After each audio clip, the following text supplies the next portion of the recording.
employ technologies ambazo zinaleta mbegu ambazo tunaziita kimombo climate smart varieties. Climate smart varieties ni mbegu ambazo zimefanyiwa utafiti ili zinaweza fanya,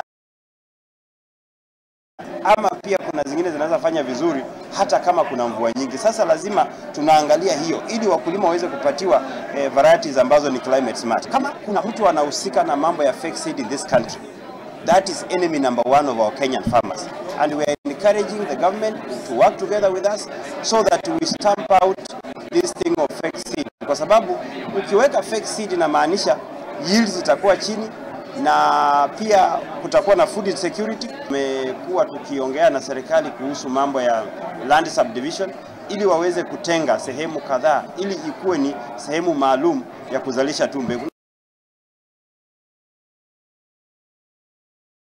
Tutakuwa na uwezekano ya kwamba tutafanya kazi na serikali ili hiyo gharama ya kuzalisha mbegu ikuwe imerudi chini. It means in a country like South Sudan, 90% of farmers are very likely exposed to the threat of climate change, even before the seed is sown.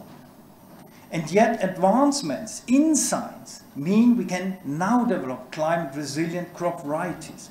But to make this innovation successful, we need collective action. Haya